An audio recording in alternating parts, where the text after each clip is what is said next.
Hey folks, welcome back to the channel. It's been a while since I've done a live stream, and I'm here to answer any questions you guys might have today.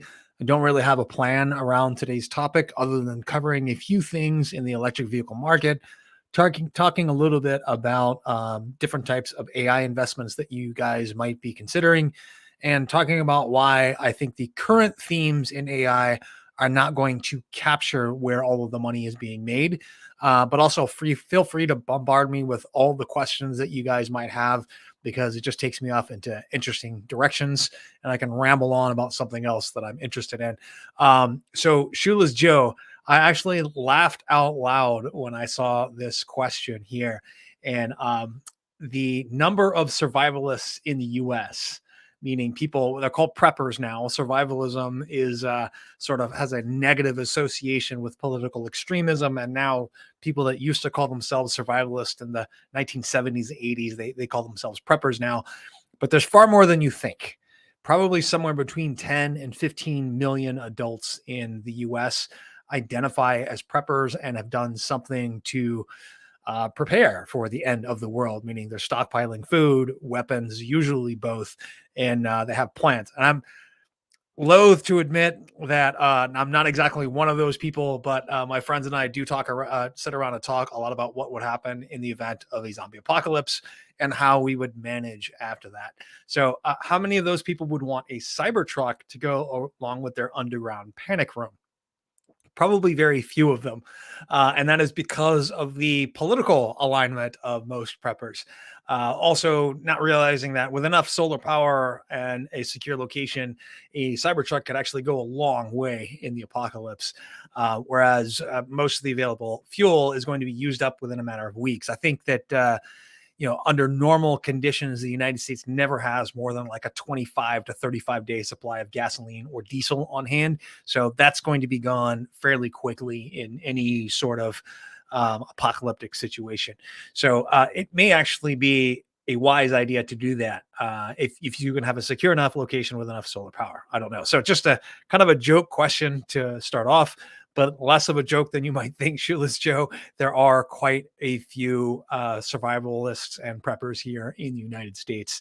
So I don't know what it's like where you are there across the pond, Shoeless Joe, but there are quite a bit of those people here. And I actually grew up with a lot of those folks where I grew up in rural Texas. So yeah, like I said, feel free to bombard me with questions. Michael Wilson, you did ask like 8 or 10, or maybe it was actually 17 questions last time. Not a problem with that. But let's talk a little bit today about markets. If you just pay attention to the headlines and you don't actually pay attention to markets, you might actually think that this has been a bad year for the stock market, where that is not even close to the truth. Let's talk about that just for a moment. When we look at the S&P 500, we are up 19% year to date. The NASDAQ 100 is up 44% year to date. Consumer discretionary is up 32% year to date. Financials are only up 7% year to date. Healthcare is one of the sectors that's down. Energy is actually barely down, but just about everything else is really performing strongly. And especially when we look at industrials and the S&P 500 and the NASDAQ 100, those numbers all look very, very good. I think a lot of the folks that watch this channel, and when I get emails from you guys or comments on my channel, one of the reasons why you're having disappointing performance in your stock portfolio at this point is because of the lack of diversification. I think I've been over this many times in my channel. The vast majority of my investments are spread across ETFs, which give me a really good amount of diversification across my investments. And then a lot of the individual stocks that I buy, with about 30% of my net worth, is going to be in technology and future-oriented stocks. Vast majority of those are going to be absolute duds in the long term, and a few of them are going to be giant winners in the long term, hopefully making up for the vast amount of duds. So, yep. Investing 101 says, glad to see you doing live streams again. I haven't been able to catch one in like 2 years now. I'm probably going to start doing live streams a little bit more frequently. I can't actually make new video content in a way that can satisfy I can't make it fast enough to satisfy the YouTube algorithm. So every time I start making a little bit of progress with the YouTube algorithm, start building more audience that way. I kind of get smacked back down by a little period where I can't make a video, where either I'm uninspired to make one, I just don't find anything very interesting, or I've got family in town, or I'm just driving the kids back and forth somewhere. So I'm not going to quit my channel or anything like that, but I'm going to try to do a live stream at least once a week again. I haven't decided whether or not beginning of the week or end of the week is better. I'm not really sure. Um, so how high can the US debt and interest payments go before things come to a head, or it won't because there's no better alternative to the dollar? So that reminds me of, I can't remember who said it, but it was said sometime in the 1930s. A famous businessman was asked how he went bankrupt, and he said, well, at first it was little by little, and then it was all at once. And I think that's really the danger when it comes to US debt. We've gotten away with so many times this idea that we can keep doing this because we're the only game in town. It's not that the United States is so much better than everyone else. It's that everyone else looks so bad in terms of their fiscal policy. And I don't see the BRICS actually ever being a threat.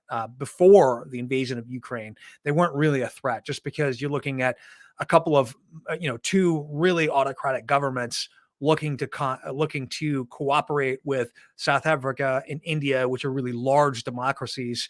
And I just never saw that happening. China and Russia were never going to cooperate on monetary policy with two democracies. I just didn't see that working in the long term or forming a viable alternative. The biggest threat to the dollar is the euro, and it's been the euro since its inception. I think back in 2000, or when I think I was in Europe when euro, like within a month of the euro coming out, because I remember like exchanging $5 for €5 or something like that. Didn't expect what I actually thought that the euro would lose value against the dollar relatively steadily and then settle somewhere south of where it is now. But what happened with the US dollar was a little bit of a surprise to me, but in retrospect, it should not have been. The issue with US debt is that US debt and interest payments can go up until we default on an interest payment. And that's basically the truth of the matter, is that the only reason that people have faith in the US's ability to pay back debt is because we've never defaulted on our debt in our entire history. This is one of the reasons why when we had our last president before this one floated the idea publicly of defaulting on our debt and then trying to renegotiate it, because that's something that's done in the private sector, not realizing that you can't really do this in the international markets when you are a reserve currency.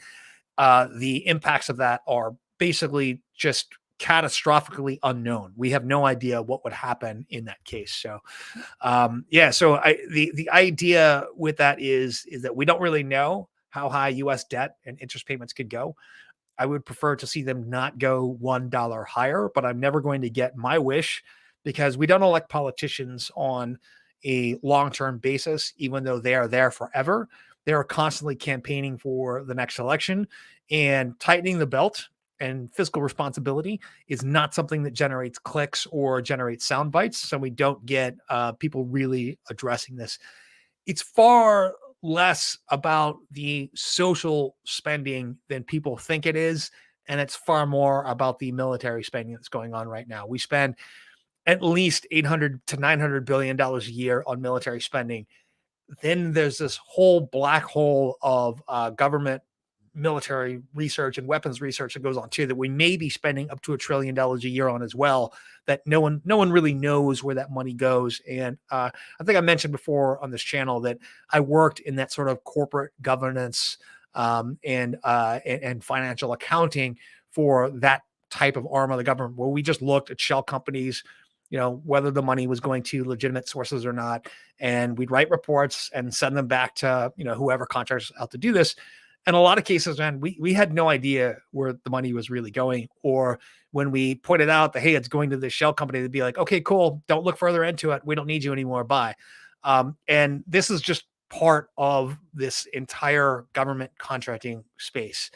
I'm sure that some of it is legitimate black projects that are going to benefit everyone here in the Western world, but I'm sure a lot of it has to do with corruption as well. So I think that we absolutely need to find a way to cut spending. Revenue is not necessarily the issue with the United States. We raise plenty of money in taxes. We just have a spending problem, and this is not going to go away until we address the elephant in the room, which is how much we spend on military spending or on our military. We spend more than the next 10 countries combined on the list of top 10 countries or military spending for top 10 countries. So it's actually kind of frightening. Although we are seeing good value for our dollar at this point right now in terms of our geopolitical strategy. That's a very cynical way of looking at it, but I think that if you take emotion out of the equation, you can look at those dollars as being good spent or as good dollars spent right now.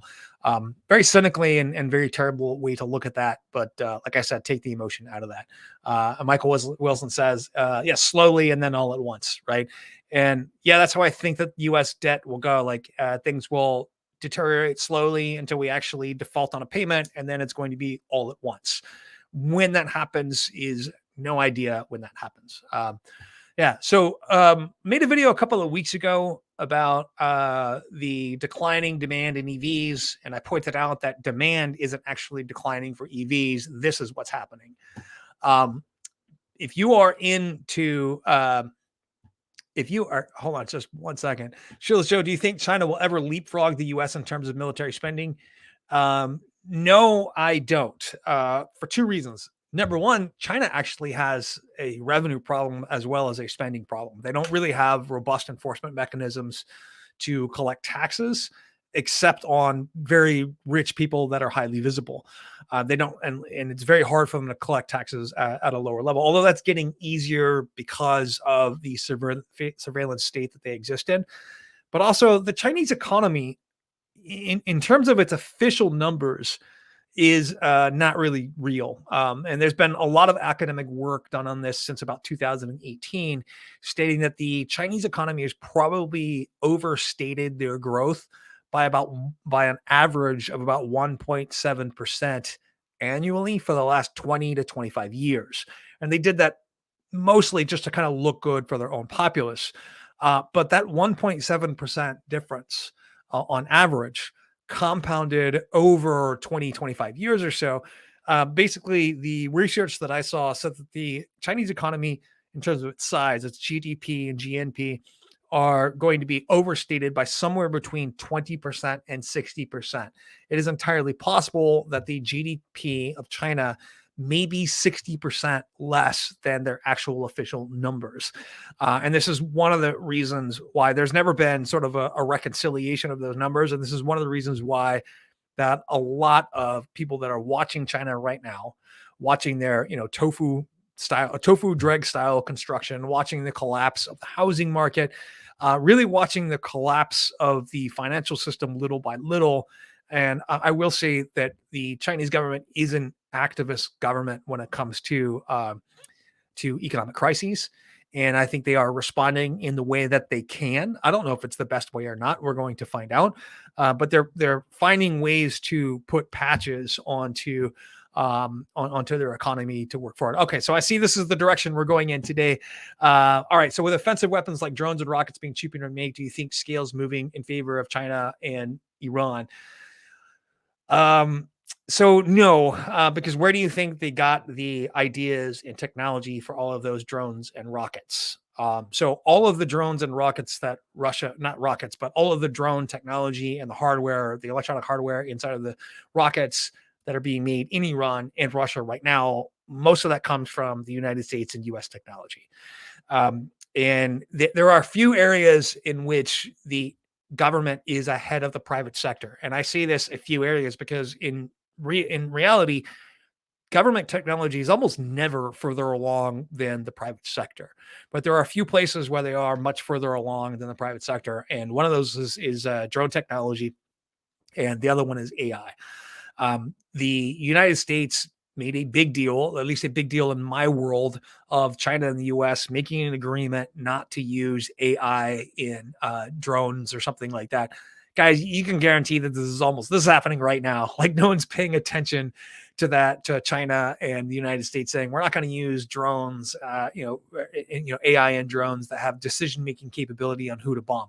Like that's already happening. I know it is. No one's going to pay attention to that. Chinese aren't going to pay attention to that. We're not going to pay attention to that, and we're going to be doing this. So I think that with the offensive weapons like drones right now are radically changing the environment when it comes to ground warfare. I'm hearing words thrown around that I don't necessarily believe yet, but I'm hearing words thrown around from folks in the military that I know who are involved in planning that are saying that tanks are obsolete at this point. I think it's a little bit early to say that they're absolutely obsolete at this point, but definitely what's happening in Ukraine has completely changed the calculation on how we're going to conduct war in the future. Totally. Right. And I think that this whole idea, and even the Israeli conflict right now, they're using their Merkava tank, which was designed for it's actually originally designed for open combat in the desert based on experiences from 1967 and 1973, 74 in that time period. Then they produced a later model of it that was more suited to urban combat, which is the one with the shorter barrel and a couple of other modifications. And it's also just a different tank in general. It's actually designed to carry a small number of troops in the back of that, which most other tanks aren't allowed to, are designed to do that. But we're already seeing that very cheap drones have been able to destroy a couple of Merkava tanks in Israel. These were provided to Hamas by Iran, it looks like, or they may have been manufactured by Hamas in Gaza itself. So the nature of warfare is changing, which means the business of warfare is going to be changing as well, which means, like it or not, there's going to be changes to the investment landscape here in the United States.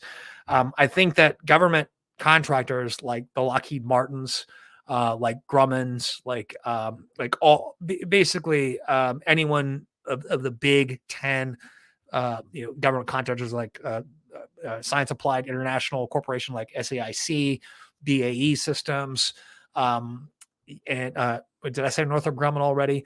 Anyway, there's about a dozen companies out there that are very large contractors that are going to do very, very well in the next decade or so. And every time I think that there's going to be a lull in investment like there was in the early 1990s after the collapse of the Soviet Union. There was a lull in investment in government contractors in the 1990s after the collapse of the Soviet Union. And then we have a new threat arise in terms of terrorism. That was never really supposed to be this huge spur for investment into new technologies, but it did point us in a few new directions. But yeah, so if tanks are obsolete, we'll just sell them to African countries. Possibly, but you'd actually be surprised at. So Korea is becoming one of the largest arms exporters for a country of its size. South Korea is, and they have actually made some recent sales to. I may be wrong about this, but I think they just made a pretty decent sale to Brazil recently, and then to another country in Southeast Asia. So they are coming along. But other countries are trying to get into the arms export business, where for the longest time it was just the Soviet Union, the United States, and then in Russia and the United States were really the big players. And then you had France and the United Kingdom as a smaller player. So have you heard rumors of the mystery virus spreading? I have, and I don't know what stock to put in these rumors at this point, because I feel like eyes are really on China at this point. And I think that any story at this is really going to be magnified beyond its actual impact. So I'm paying a little bit of attention to that right now. I am absolutely terrified of another pandemic, not because of the actual pandemic itself, but because of how people reacted to the pandemic.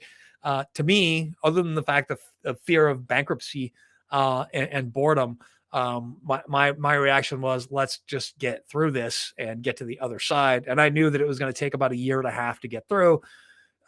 Just because that's generally what happens with pandemics. When I went back and looked at, I tend to look at events through the lens of history. And I get excited about something, and then I go back and look through the lens of history, what happened in the past, and I realize that we have common themes throughout history. And one of those common themes is that we have economic disruption for about a year and a half after a pandemic. And that measures that we try to take usually don't work because we have enough people that aren't going to listen to reason at any point, and they're going to they just aren't going to listen to reason, and any measures to try and counteract it are probably going to fail. So yeah, I haven't heard too many rumors other than there's a mystery respiratory virus that's spreading, but I haven't heard any technical information on that. I, I'm interested in that kind of thing, and I tend to go down rabbit holes, so I'm trying to not do that right now. All right, so one of the things I wanted to cover today, like I talked about with EVs last week, is declining EV demand. That I made a video saying that EV demand is not really declining; it's just spread out.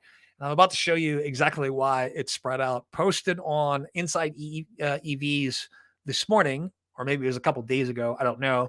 Was an all of electric vehicle comparison listing the electric vehicles that are for sale in the United States from least expensive to most expensive. So I said there were like 51 models of vehicle for sale in my video.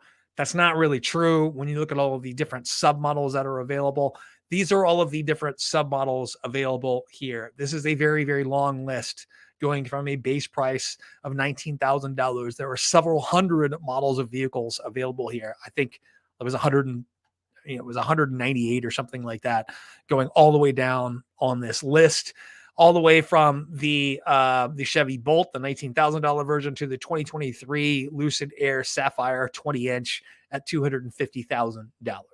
And it just lists, for some reason, the range of the vehicle and then the dollar amount. I did not realize the 2023 Chevy Bolt EV was actually that cheap. I didn't realize that base model was $19,000. That's actually pretty impressive. But there's an immediate jump when you leave that Chevy Bolt, go up to the next model, which is the Nissan Leaf S, which is a 40 kilowatt hour battery and a range that's really bad at 149 miles. Then you move on to the 2024 Mini Cooper SE hardtop two-door, which only has a range of 114 miles.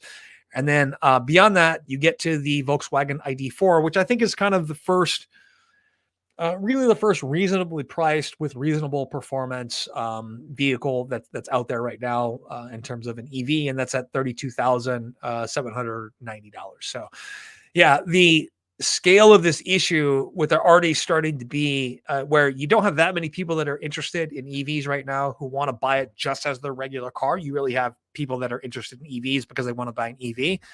Well, that demand now is spread out across a huge amount of models and variations that they can try. Many different companies. You're looking at Lucid, Porsche, Mercedes, GMC,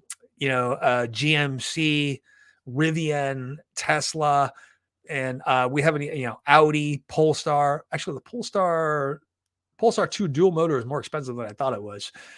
Ford, of course, that I mentioned, Audi, Nissan, Subaru, Hyundai, Nissan, and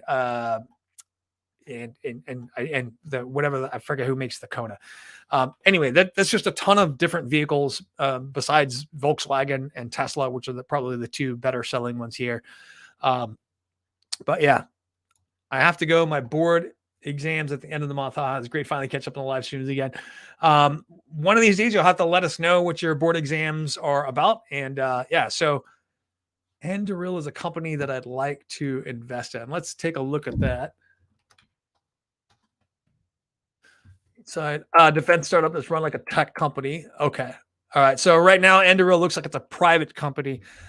So the company that I want you guys to take a look at some point, and let's remember that this is not a recommendation to buy or sell a security. I can't really do that via a YouTube video, but this is a company that you guys might want to put on your on your watch list at some point, and that is Black Sky Technology. Black Sky Technology, I talked a little bit in my last video on AI, talking about how it is a private intelligence company that operates a constellation of satellites around the world. There are about 1,000 of them right now. They really concentrate on imaging, but there's a huge AI component to their surveillance where they are vacuuming up all of the available data from from publicly available news sources like newspapers, blogs, Twitter, or X, whatever it's called now. So all sorts of social media, and they're using that to coordinate where their satellites should be looking.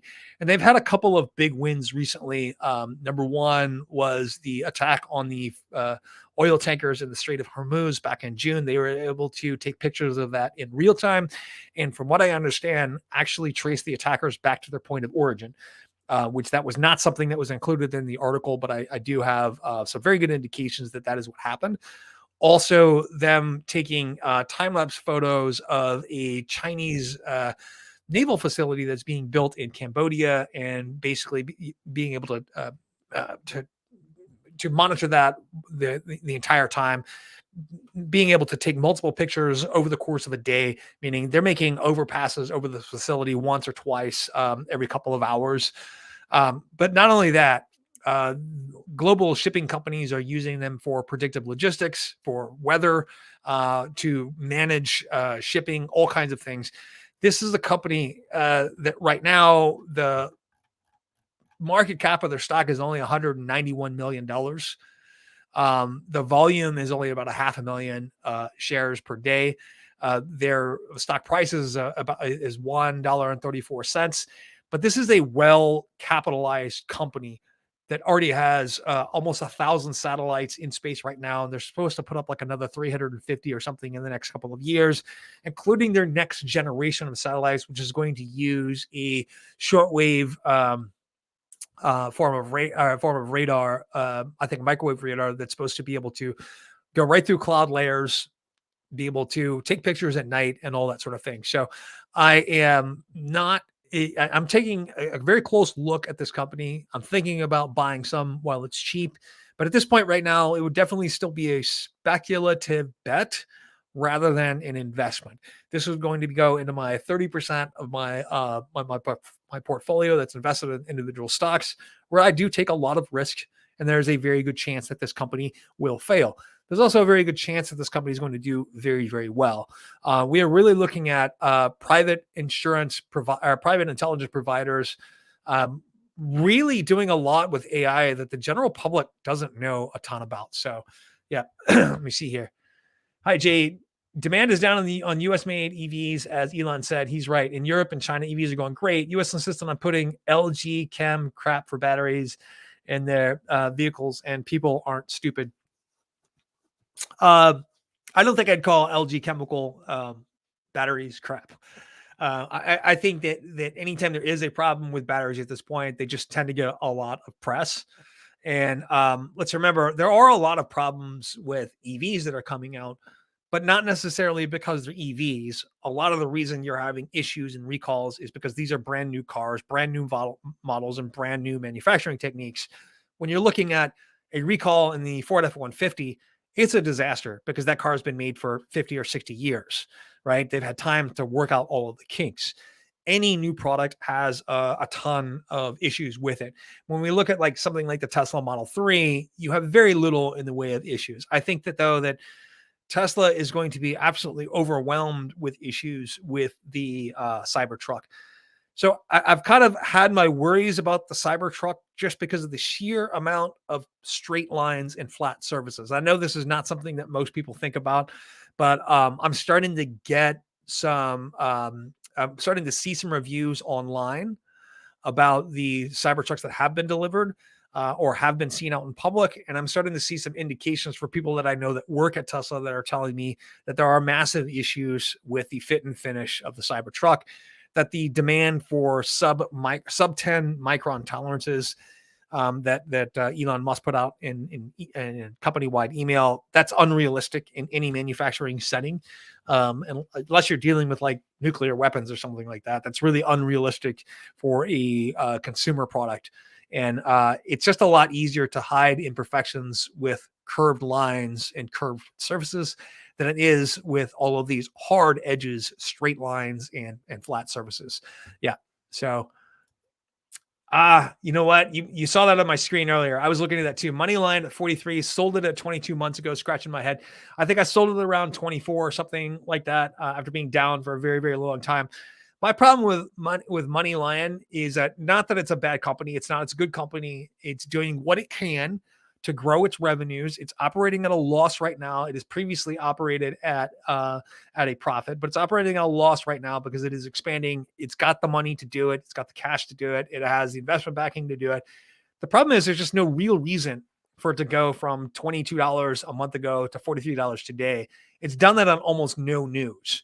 So I don't know what's going on, and stocks do this occasionally. This is a stock that I would avoid at this price right now.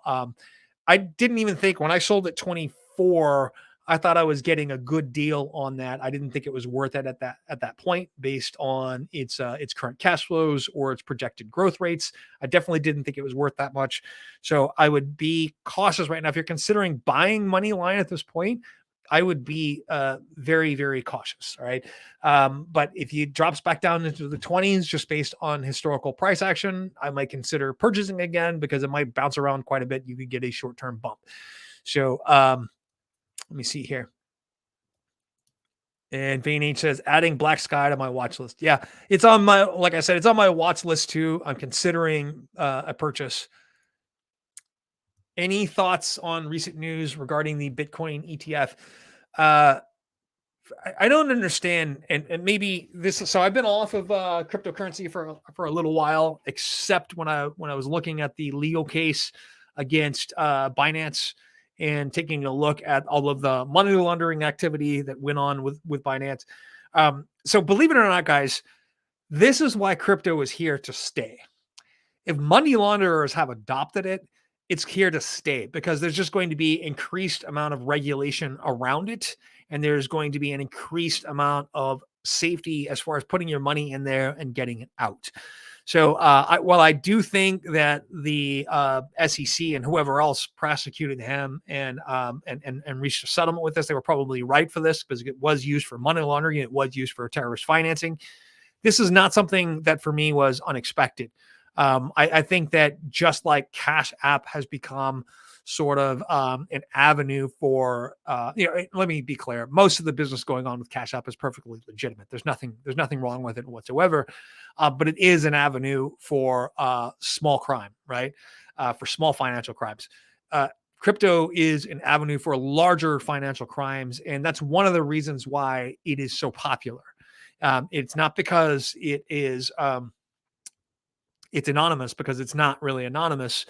It is because you're allowed to transfer value across borders without having to change currencies. Well, it just from you still changing currencies, but you're using crypto as a way to transfer value.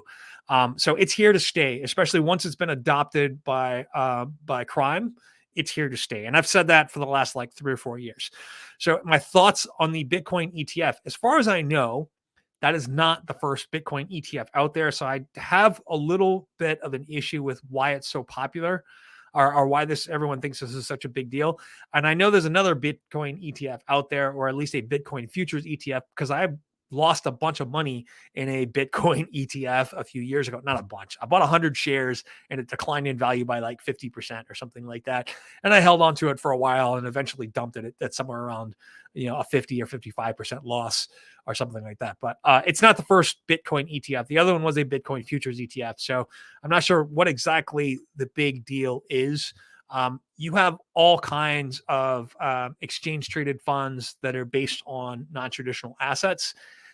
Based on how large the market cap for crypto already is right now, I don't believe that. I don't believe that it's going to have that much of an impact. Just because it's going to have a temporary impact, but it won't be that big. So, any thoughts on commodities in general? I think commodities are probably going to hold relatively steady. Something is happening right now that I find absolutely stunning. It looks like, and I hate saying this because if I do say this, I might be wrong. It looks like the mythical soft landing is actually happening, where we're able to moderate inflation without throwing us into a crushing recession. The last 6 times we've tried to moderate inflation, it resulted in crushing a crushing recession, and that was 1981, the late 1960s, the 1950s, and it actually took government rationing to do this in 53, 1950, and right after World War II. Those episodes were the government used price controls and actually crushed profits in a lot of cases. So the mythical soft landing, which has never really occurred, despite the fact that Jerome Powell wants to say he did it in 2018. No, I think he just got lucky in 2018. This does look like a managed soft landing. And trust me, there is no one more surprised than I am that this is happening. But it also means that we're probably not going to see any giant spikes in commodities. Here's what I do expect to happen is that what I expect to happen actually is to see a pretty big drop in oil prices here in the next year or so. The United States has become the largest oil producer on the planet. Part of that is due to sanctions on Russian oil and a price cap on Russian oil. Part of that has to do with the Saudis not being able to collude with the Russians to put U.S. fracking companies out of business, which in 2020, the year in 2021, prior to the invasion of Ukraine, Putin actually stated on numerous occasions that the reason that he was flooding the market with Russian oil was to take market share away from U.S. shale producers. He wanted to put them out of business. And I actually think that that was part of his war strategy that failed because of COVID. In 2020, that failed because of COVID, that he flooded the market with oil just 2 months before COVID. COVID happens and it absolutely craters demand to the point where you see negative dollars in terms of 9-month futures contracts on oil. And that actually crushed his strategy. And instead of having all of these companies out of business by the time the war run around, they were sitting pretty fat on government subsidies at that point, and they were able to basically moderate the price of oil. The price of oil went up to about $100 a barrel, but then started to moderate rather quickly and hung out between 80 and $100 a barrel for quite some time. But it's at $73 a barrel today. Basically, Saudi Arabia has to do something in order to crush U.S. command of global market share right now, especially if we get a Congress in that, because right now we're not exporting crude oil, we're exporting finished petroleum products. If we threaten to export crude oil, what we're going to see is the Saudis flood the market with oil at this point. They'll probably get other countries to collude with them, and we're going to see a giant drop in oil prices, well beyond the $73 a barrel that it is right now. Gas prices have not really come down in lockstep with oil prices like they have in the past. I don't know where you guys are. I'm sure fuel is a lot less expensive than where I am. I live in Southern California. It's very, very expensive here. So, yep. Shoeless Joe. So anyway, so I think that the commodities are going to be fairly moderated. I don't think there's a huge opportunity in them at this point, unless you are an expert in trading in a certain type of commodity or you want to buy an ETF. I think that you should just be moderate with what you're putting in there. So I know this is a long shot at this point, but you haven't spoken about EV tolls in a while. I was wondering what your latest thoughts are. So actually, my thoughts have evolved on that, and they've evolved quite significantly. And that is really as a result of what's going on in Ukraine and the fact that we're actually seeing and collecting data in real time. And this is what a lot of people don't know, is that the private companies that are providing all the drones to Ukraine, they're actually collecting data on delivery as well. When I mean delivery, I mean crap that's being dropped on the Russians, and they are able to get a very good idea of what it's going to take to have things like a drone delivery service and drone vehicles in the future. And I think that in an odd way, that the war in Ukraine is actually advancing that cause. We're looking at payloads now in the range of 80 kilograms of explosives are now being delivered by pretty large drones at this point. I'm talking reusable drones where they're flying out over something, they're dropping 80 kilograms of ordnance on something, and then flying back to wherever they were launched from. This is all data that's going to be used by these companies that were providing these drones. I'm sure that's a part of the reason that they are giving away these drones. And and literally that right there has sort of changed my idea on how that's going to work in the future. My opinion has always been that these vehicles are so loud and they push so much air that you definitely wouldn't want to live next to someone who had an vertical takeoff and landing car and you had to live right next door to them. So that idea might be changing, and I don't see it happening anytime in the immediate future. But yeah, so yeah, Edward Gilmartin says a couple of years ago, Palantir invested millions in 10 SPACs, including Black Sky. Black Sky did the best. So Black Sky, I didn't really want to mention this, but on the live stream, but that is true. You don't have to look very far to see the relationship between Palantir and Black Sky. Black Sky's predictive logistics are probably based on Palantir's technology. The data feeding into that system is probably parsed in large part by some of the work that Palantir has produced over the last 20, 25 years. Black Sky, the people that are involved in that company have been in that defense contracting space for a very, very long time. This was an outgrowth of people that are just in that business. And this is one of the reasons why that's going to do very, very well. It's also one of the only companies that Palantir that invested in that was in the same ecosystem that they were in too, right? The other investments that they made into SPACs were a little bit out of their wheelhouse. Black Sky is more in the sort of space that they understand.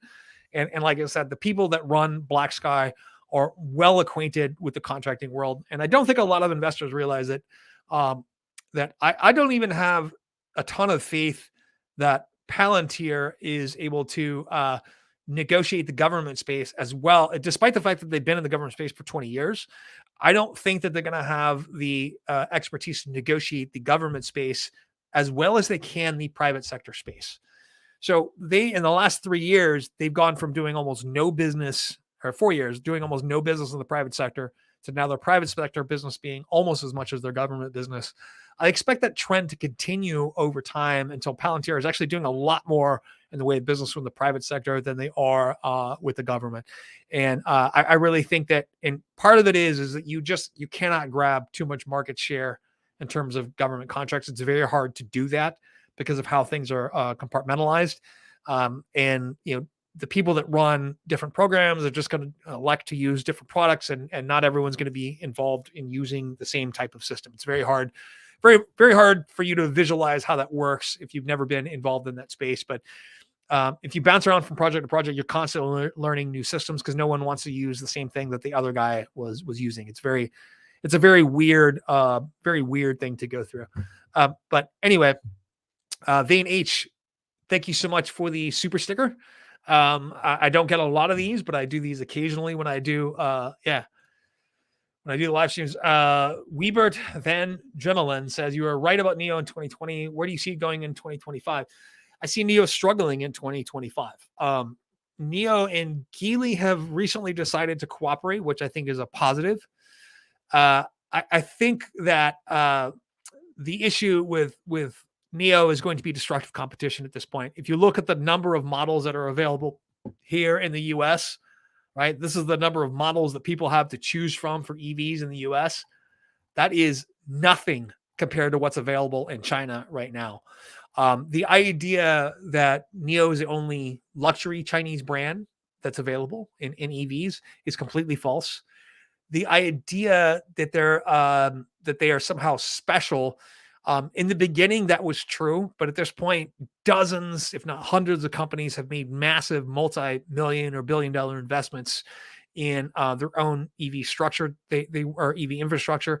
NEO wasn't really that far ahead of everyone else in terms of competition, but they did have a brand advantage. They may still have that brand advantage, but right now they're failing on execution in a lot of ways, and they're failing to sell. I think XPeng in November just sold a record amount. I've always been a little bit more in favor of XPeng just because they have the manufacturing angle of the business nailed down a little bit more tightly. And also they are more independent of government involvement than NEO is, and less tied to a The non-existent fusion space. I didn't see that. So Don Caesar Shadem says Neo is branching out into the non-existent fusion space. I'm not sure what you mean by that. Do you mean fusion energy, or do you mean like a fusion type vehicle? So yeah, we'll have to get back to that. But anyway, back to the this question about Neo here. So I think Neo still struggles in 2025, but I think 2025 is 2024, 2025. These next 2 years, we are really going to find out whether or not Neo is actually going to survive, or if the brand is going to be acquired by a competitor. I can actually see Neo being acquired by Geely at some point. Market cap, in terms of market cap, Neo is probably ahead of Geely at this point. In terms of an actual business and business health, Geely is ahead of Neo. They are a much larger concern. They're much more stable. They probably have better access to capital at this point, especially because they're more heavily involved in international markets. And I'm talking about Polestar. I'm talking about Volvo. And Geely actually sells vehicles in other parts of the world, like Australia, all over Western Asia. And Eastern Asia, and some in Africa as well. So Don Caesar Shadem, energy. Okay, I didn't see anything about Neo branching out into the fusion energy space. I think the last time I talked about it was probably about 6 months ago. Was the last time I talked about fusion energy. It's something I do like to talk about. It's something I've been reading about since I was 8 years old. I no longer get excited when it comes to new fusion, supposed fusion breakthroughs. Oops. Sorry about that. Suspected spam caller. I no longer get excited when I see something about new fusion breakthroughs. I just calmly look at it and then see whether or not that's really the case. And that's been a disappointment for the last couple of years. So I've not seen. Sorry. And that actually may be a business call. It is. Okay. So I will be going here in about 5 minutes or so. Let me see. Do you still think SoFi could be eyeing up a possible entry to Latin America at some point? Yeah, no, that's a guarantee. That's a guarantee, especially with the acquisition of Technisys. Technisys is heavily tied into what fintechs there are tied into the banking system in Latin America. Technisys is heavily involved with those, and in fact, they're not heavily involved with the largest one there, which is Nubank. But at one point, they were involved with Nubank, but they're not anymore. So I don't know if you've traveled into Latin America or not, but once you get beyond Mexico, further south than that, the banking system is fairly archaic. And it really doesn't match up with how modern other parts of the society are. It's kind of like Japan. Japan's banking system is incredibly archaic for a country that's so modern. Latin America, even in the most modern areas, the banking system is just horrible. So there's this huge possibility to do a lot of business in Latin America using financial technology, apps, phones, because everyone has a phone at this point, but not everyone can actually afford to be in the banking system. And the Latin American banking system, and they're not saying as it's a whole or it's like one thing or not. It's definitely not. It's different for every country that you go to. But one thing I can say is that it's very analog in whatever country you go to. And I do think that there's a lot of room for SoFi to make an entry there. I do think they will enter at some point. So SoFi is completely getting out of the business of crypto. I think that's probably a good thing. That's not a core part of their business. It didn't generate that much in terms of revenue. Thankfully, they didn't custodian that much in terms of assets.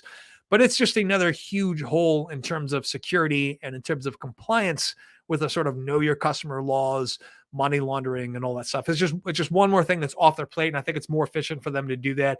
And I don't know if their crypto division in particular was actually successful or not. But at this point, it seems like something they were willing to let go. And I don't think this, and that reminds me, I need to remove what little crypto I do have there out of that system. All right, dude, guys, I do have to go at this point. That was a call that I need to catch. It was not a spam caller, and I just hung up on them twice. So thank you very much today. I will see you guys next week. I'm going to start doing at least a once a week live stream and still trying to put out at least 1-2 videos a week. So thank you very much, and I will see you next time.